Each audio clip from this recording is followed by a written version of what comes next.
Morning students. आज 2022 का set number 1 solve लगाने की कोशिश कर रहे हैं। देखिए पहला प्रश्न दिया है खंड का में। प्रश्न नंबर 1 का है वायु के सापेक्ष माध्यम का अपवर्तनांक अधिकतम होता है। 4 ऑप्शन दे रखे हैं आपको। पूछ रहा है किस माध्यम में वायु के सापेक्ष वायु के सापेक्ष किस माध्यम का अपवर्तनांक अधिकतम होगा? जल, हीरा, कांच या तारपीन का तेल। ठीक है, इन 4 में किसका वायु के सापेक्ष किस माध्यम का अपवर्तनांक अधिकतम होगा? जिसका आंसर होगा नंबर 2 हीरा। ठीक है, प्रश्न नंबर पहले का है ये खा। निकट दृष्टि दोष के निवारण के लिए चश्मे में प्रयुक्त करना चाहिए। तो निकट दृष्टि दोष के लिए अवतल लेंस। ठीक है,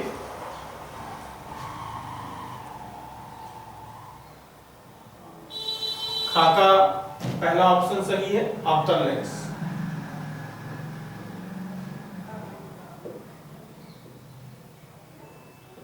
प्रश्न नंबर गा कह रहा है चुंबकीय बल रेखाएं 4 ऑप्शन दिए हैं। सदैव समांतर होती हैं, नहीं होती। ठीक है, वक्रीय होती हैं, एक बिंदु पर मिलती हैं, नहीं मिलती हैं। ठीक है, एक दूसरे को कभी नहीं काटती हैं। ठीक है, एक दूसरे को कभी नहीं काटती हैं। ठीक है, इसका आंसर तीसरा सही है, एक दूसरे को कभी नहीं काटती।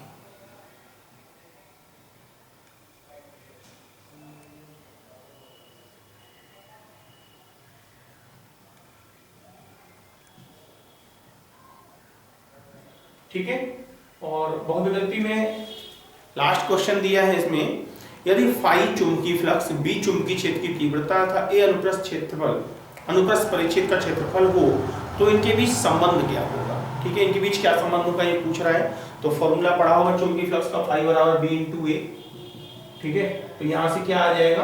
बी बराबर फाई अपॉन ए, यानी पहला ही ऑप्शन इसका सही होगा, बी बराबर फाई अपॉन ए। ठीक है, इसके बाद प्रश्न नंबर 2। प्रश्न नंबर 2 कह रहा है अवतल दर्पण के मुख्य अक्ष पर ध्रुव से 30 सेंटीमीटर की दूरी पर स्थित वस्तु। एक अवतल दर्पण है जिसकी मुख्य अक्ष पर ध्रुव से 30 सेंटीमीटर की दूरी पर वस्तु रखी है। u कितना है? -30 सेंटीमीटर। ठीक है, u का मान ऑलवेज नेगेटिव होता है। -30 सेंटीमीटर दूरी पर वस्तु रखी है का प्रतिबिंब वस्तु पर ही बनता है। उसका प्रतिबिंब कहां बनना है? प्रतिबिंब ही वस्तु पर बन रहा है, इसका मतलब प्रतिबिंब की दूरी भी वही होगी जो वस्तु की दूरी है, -30 सेंटीमीटर। दर्पण की फोकस दूरी क्या होगी? देखिए, दर्पण की फोकस दूरी निकालनी है तो दर्पण की फोकस दूरी का सूत्र लगा दीजिए, 1/f बराबर 1/v प्लस 1/u। ठीक है, मान रखिए इनमें, तो 1/f बराबर क्या आ जाएगा? 1/-30 एलसीएम ले लोगे दोनों का 30 -1 का 2/30, इट मींस -1/15 1/f। तो फोकस दूरी क्या आ जाएगी? -15 सेंटीमीटर। ठीक है, तो दूसरे का खा आंसर आएगा -15 सेंटीमीटर। इसके बाद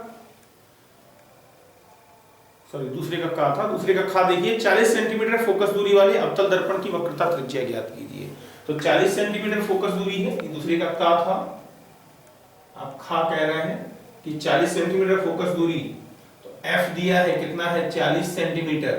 वक्रता त्रिज्या पूछ रहा है, r बराबर क्या होता है? 2f, फोकस दूरी की दोगुनी होती है, 2 × 40 इट मींस 80 सेंटीमीटर।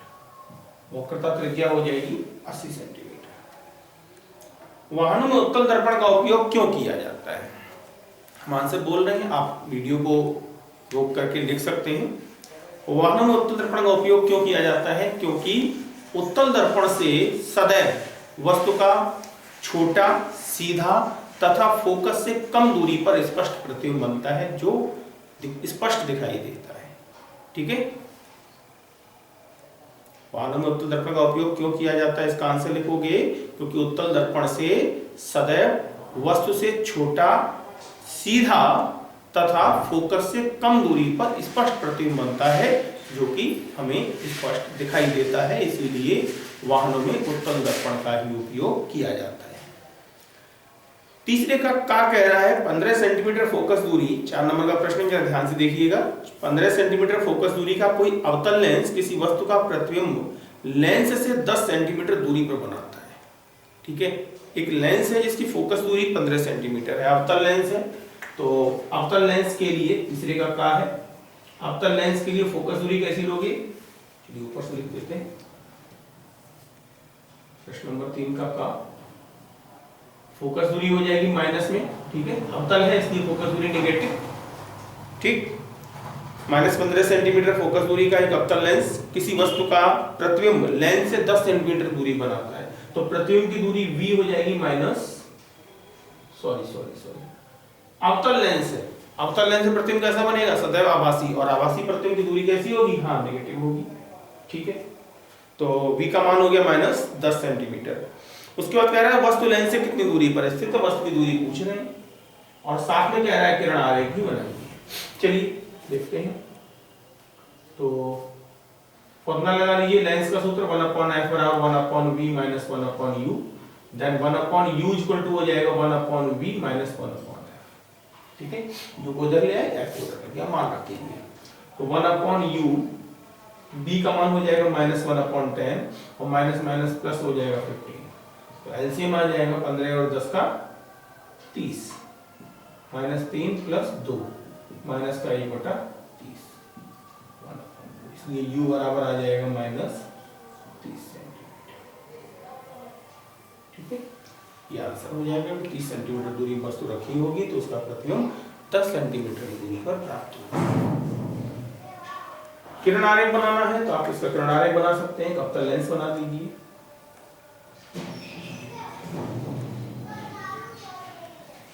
स्केच बना लीजिए। ठीक है, अब देखिए 15 सेंटीमीटर फोकस दूरी है तो दोनों तरफ नाप करके 3-3 सेंटीमीटर की दूरी पर फोकस ले लीजिए।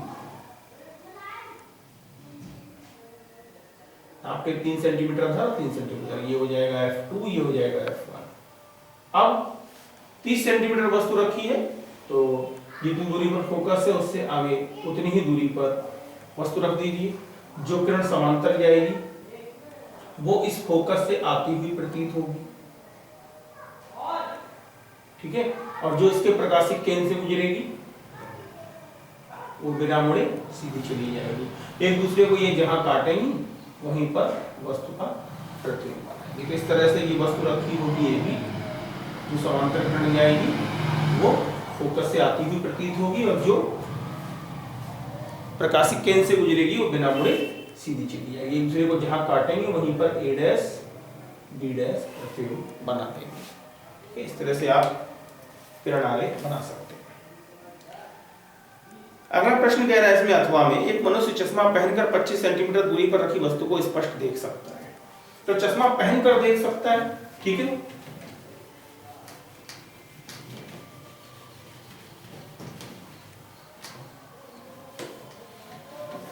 चश्मा पहनकर वस्तु को स्पष्ट देख सकता है। तो वस्तु की स्थिति u दिया है -25 सेंटीमीटर।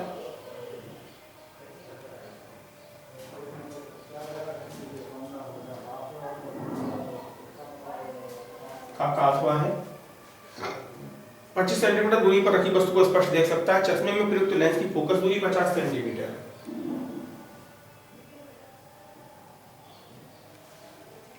बिना चश्मे के किस दूरी पर रखी पुस्तक को पढ़ सकता है, तो भी पूछना है। बिना चश्मे के किस दूरी पर रखी पुस्तक को पढ़ सकता है।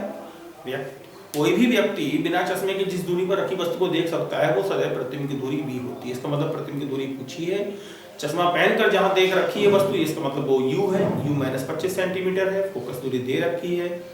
अब व्यक्ति 25 सेंटीमीटर रखी पुस्तक को नहीं पढ़ सकता है, इसलिए उसकी आंख में दूरदृष्टि दोष होगा, निकट रखी वस्तु को नहीं देख पा रहा है। और दूरदृष्टि दोष का निवारण उत्तल लेंस की सहायता से करते हैं, इसलिए इसकी फोकस दूरी पॉजिटिव ही होगी। ठीक है, हम इसका मान लगाते हैं। तो क्या रखेंगे 1/f बराबर 1/v माइनस 1/u। आपको v निकालना है, ये u इधर ले आएंगे तो 1/v हो जाएगा 1/f प्लस 1/u।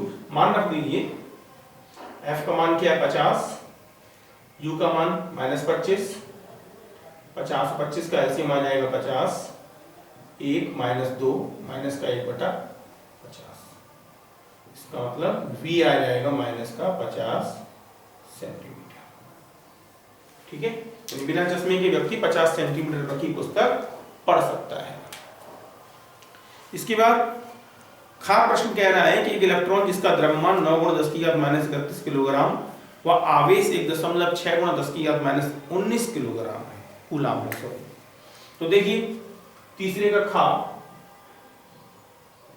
में कह रहा है कि इलेक्ट्रॉन है, इसका द्रव्यमान दिया, मास ऑफ इलेक्ट्रॉन 9 × 10⁻31 kg, और चार्ज दे रखा है Q 1.6 × 10⁻19 कूलाम।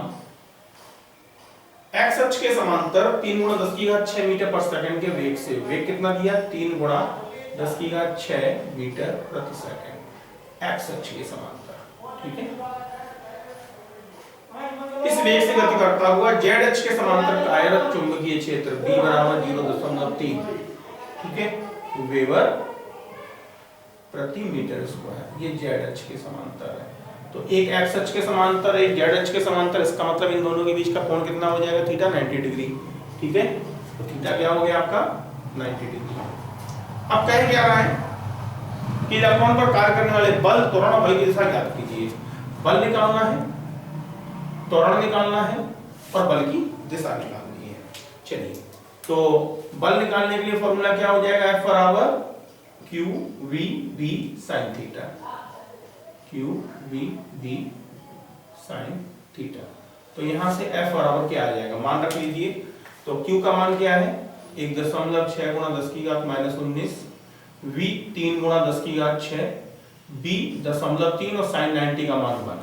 ठीक है, इतने का गुणा कर लीजिए, आंसर आ जाएगा 16 48, 4.8 गुणा 0.3 और गुणा 10⁻19 में से 6 गया 10⁻13, इसमें 3 का गुणा कर दीजिए, क्या आ जाएगा 8 3 24, 2 4 3 12 2 14, और 2 में दशमलव लगा दो, इसमें 4 4 × 10⁻13 न्यूटन, ये आंसर आ जाएगा पहला बल। इसके बाद त्वरण पूछ रहा है, त्वरण निकालने के लिए A बराबर क्या हो जाएगा F/m, F बराबर ma से। ठीक है, F बराबर ma से A बराबर आ जाएगा F/m। तो यहां से आप मान रख दीजिए, F का मान आपने निकाल रखा है 1.44 10⁻13, और m आपको दे रखा है 9 × 10⁻31, -31 ऊपर जाएगा प्लस का हो जाएगा, 31 में से 13 घटा दीजिए, कितना आएगा देखिए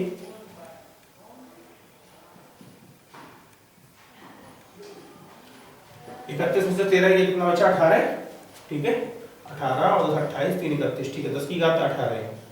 एक काम करते हैं, 18 को चलो बाद में चेंज करते हैं, इसका भाग देंगे, तो 9 का भाग देंगे, दशमलव आ जाएगा, 14 में कितनी बार जाएगा 9 एकम 9, कितना बचा 9 5 14, 5 बचे 54, बचे 54, 0.16 × 10⁻18, या हम कह सकते हैं A बराबर 1.6 × 10⁻17 मीटर पर सेकंड स्क्वायर। ये आपका एक्सीलरेशन आ जाएगा, सेकंड आंसर। और पूछ रहा है तो बल की दिशा, तो बल की दिशा क्या हो जाएगी YH की दिशा में। ठीक है, बल की दिशा, बल की दिशा B तथा V के लंबवत, या B तथा V की दिशा के लंबवत, की दिशा के लंबवत YH की दिशा में होगी।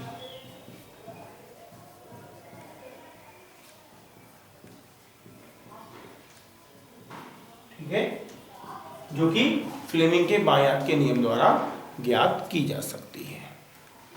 ठीक है, इसके बाद अगला प्रश्न देखिए,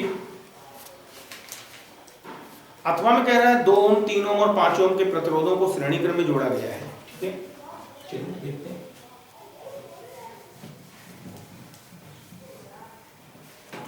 क्या क्या जोड़ा गया है, 3 रेजिस्टेंस जोड़े गए हैं, 2 3 और 5 ओम, 2 3 ओम और 5 ओम को श्रेणी क्रम में जोड़ा गया है यदि संयोजन के दोनों सिरों पर 30 वोल्ट का विभवांतर लगा हो।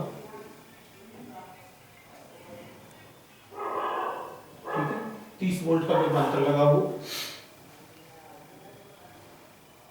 तो प्रत्येक प्रतिरोध के सिरों के बीच विभवांतर ज्ञात कीजिए। इन तीनों के बीच विभवांतर निकालना है V1, V2 और V3 के मान क्या होंगे। ठीक है, चलिए देखते हैं। विभवांतर निकालने के लिए हमको क्या चाहिए, धारा मिल जाए, V बराबर I into R।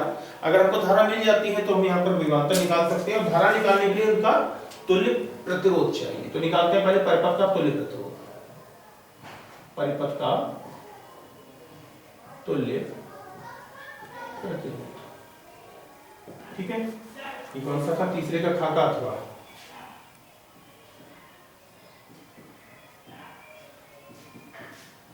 ठीक, तो तुल्य प्रतिरोध सभी श्रेणी क्रम में जुड़े हैं, इनको जोड़ देंगे 2 + 3 + 5 कितना हो जाएगा, 2 3 5 और 5 10 ओम। ठीक है, अतः परिपथ की तुल्य धारा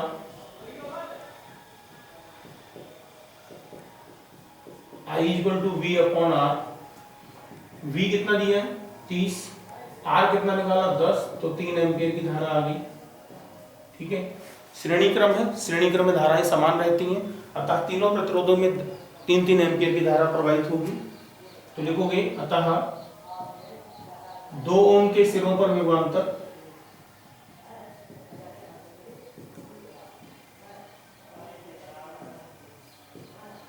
V1 I into R1। I कितना है 3, R1 कितना है 2, कितना हो जाएगा 6 वोल्ट। ठीक है, फिर 3 ओम के सिरों पर विभवांतर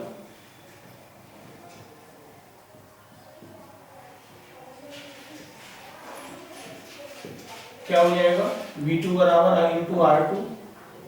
I है 3, R है 3, कितना हो जाएगा 9 वोल्ट। ठीक, दूसरा आंसर। और इसके बाद 5 ओम के सिरों पर विभवांतर है,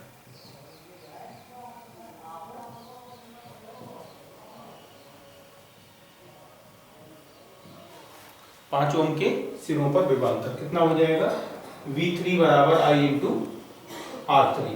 तो यहां से V3 बराबर हो जाएगा I का मान 3, R का मान 5, कितना हो जाएगा 15 वोल्ट।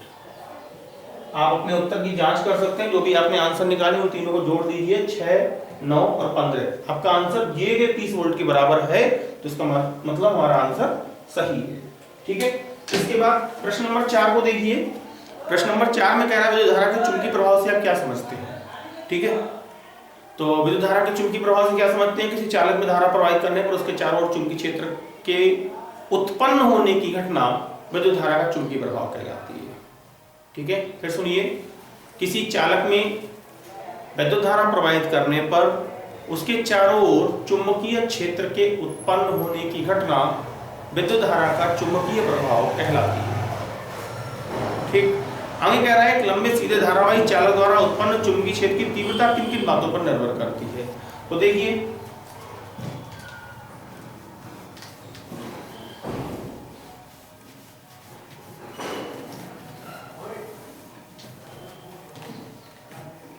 प्रश्न कह रहा है सीधे लंबे चालक तार में एक लंबे सीधे धारावाही चालक तार द्वारा उत्पन्न चुंबकीय क्षेत्र की तीव्रता।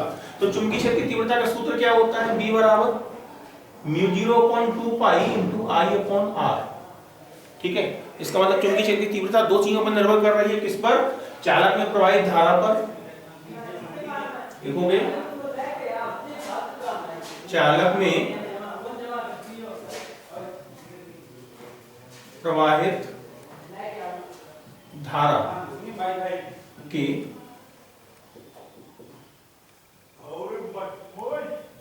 अनुक्रमानुपाती होती है, तथा B anti proportional to R, यानी चालक से अर्थात चालक से दूरी के व्युत्क्रमानुपाती होती है।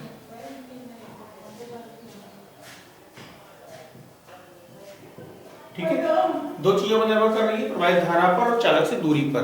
धारा के अनुक्रमानुपाती है, धारा का मान बढ़ेगा तो चुंबकीय क्षेत्र की तीव्रता भी बढ़ेगी, और चालक से दूरी के व्युत्क्रमानुपाती है, चालक से जितना दूर जाओगे उतना ही चुंबकीय क्षेत्र की तीव्रता घटेगी।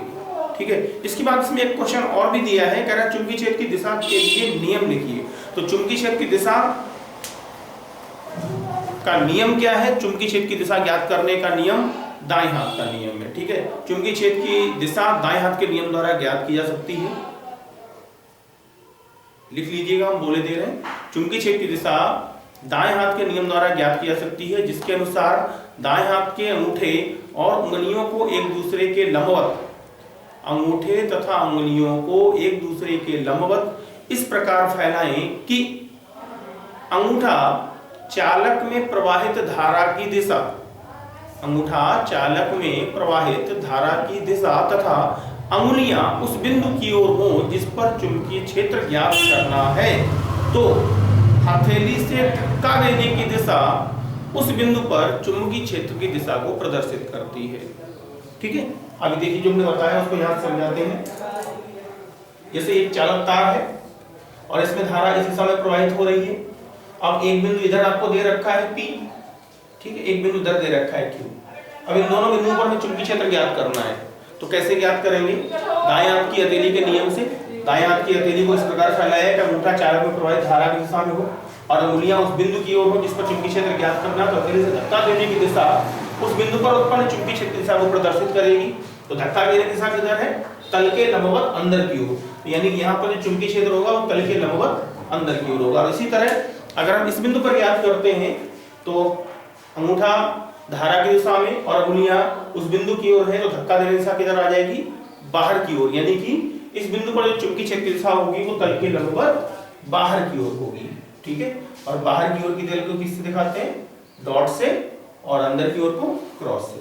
तो इस प्रकार से विद्युत क्षेत्र की दिशा ज्ञात की जा सकती है। इसके बाद एक क्वेश्चन इसमें और जोड़ा था, कह रहा है कि विद्युत मोटर का क्या सिद्धांत है? तो विद्युत मोटर विद्युत धारा के चुंबकीय प्रभाव के सिद्धांत पर कार्य करता है, ठीक है।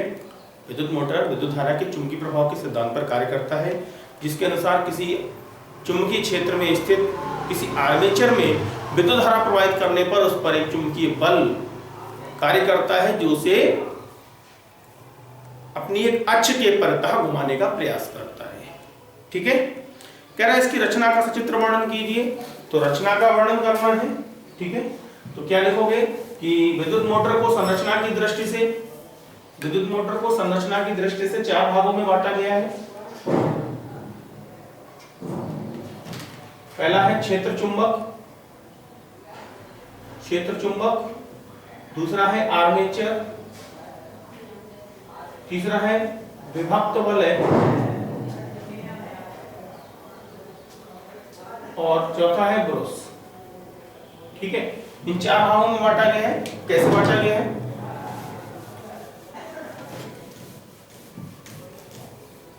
देखिए क्षेत्र चुंबक क्या है? क्षेत्र चुंबक के लिए लिखोगे ये नरम लोहे की बनी हुई एक स्थायी चुंबक होती है जिसके दोनों ध्रुव एक दूसरे के सम्मुख स्थित होते हैं।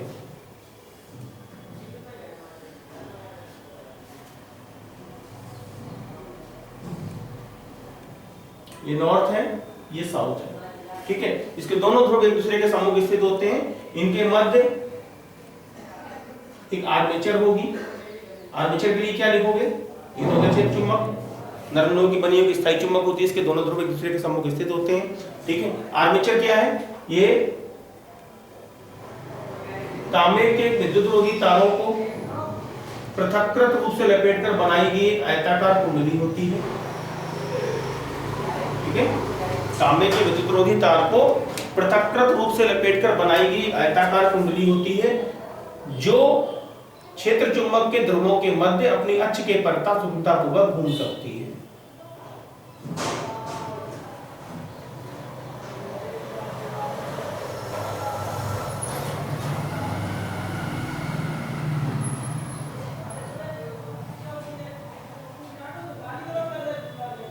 ठीक है। इसके बाद ये तो हो गया आर्मेचर। विभक्त वलय धातु के बने हुए 2 अर्धवृत्ताकार वलय होते हैं जो आर्मेचर के दोनों सिरों से अलग-अलग जुड़े होते हैं, ठीक है। आर्मेचर के दोनों सिरों से अलग-अलग जुड़े होते हैं। धातु के बने हुए दो अर्धवृत्ताकार बल है, ये है विभक्त बल है।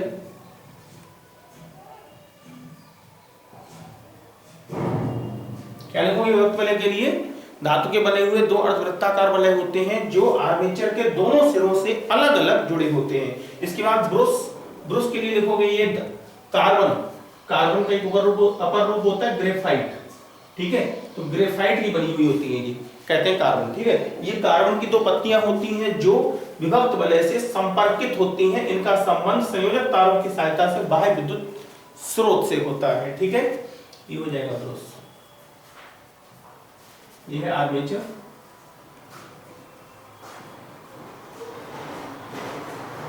क्षेत्र चुंबक,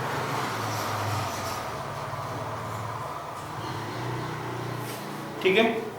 इसके बाद आगे कह रहा था संरचना का वर्णन हो गया और कार्य समझाइए और मोटर का उपयोग बताइए। तो कार्यविधि क्या होगी? देखिए, ब्रुश तथा विभक्त वलय के माध्यम से आर्मेचर में विद्युत धारा प्रवाहित करने पर आर्मेचर के सिरों पर एक आर्मेचर में विद्युत धारा प्रवाहित करने पर आर्मेचर के सिरों पर एक चुंबकीय बल कार्य करता है, चुंबकीय बलून कार्य करता है जो इसे अपनी अक्ष के परता वामावर्त दिशा में घुमाने का प्रयास करता है, जिससे आर्मेचर अपनी अक्ष के परता वामावर्त दिशा में घूमती है। किंतु आधे चक्कर के पश्चात विभक्त वलय बाह्य परपथ से अपना स्थान बदल लेते हैं, जिससे कि इनकी धारा की दिशा जो है वो भी परस्पर परिवर्तित हो जाती है, जिसके कारण आर्मेचर निरंतर एक ही दिशा में घूमती रहती है, ठीक है। देखिए, इस पर जो बल लगेगा, मान लीजिए ये नॉर्थ है, इस पर भी नॉर्थ बन रहा है और इसके कारण इस पर भी साउथ बन रहा है, तो इसे वो रिपल्स करेंगे और जैसे ये नॉर्थ साउथ की तरफ जाएगा तो इसको अट्रैक्ट करेगा, लेकिन जैसे ही अट्रैक्ट कर रहा होगा आर्मेचर अपना स्थान बदल लेगी, जिसके कारण जिस सिरे पर धारा आ रही थी, नॉर्थ बन रहा था, इस सिरे पर जैसे ही ये सिरा संपर्क में आएगा तो इस पर नॉर्थ बन जाएगा और इस पर साउथ बन जाएगा। और ऐसा होते ही आर्मेचर जैसे ही साउथ, ये सिरा जैसे ही साउथ के पास पहुंचेगा इसको फिर रिपल्स कर देगा और आर्मेचर निरंतर एक ही दिशा में कंटिन्यूअस घूमती रहेगी। इस प्रकार आर्मेचर की अक्ष पर पुली को जोड़ करके यांत्रिक कार्य किया जाता है और इसका उपयोग खिलौनों में, विद्युत पंखों में, ठीक है, चक्की में तथा विभिन्न यांत्रिक कार्यों में तथा यंत्रों में, कारखानों में किया जाता है, ठीक है। आज के लिए इतने ही रखते हैं। इसका खंड खा नेक्स्ट वीडियो में आपको मिलेगा, ठीक है।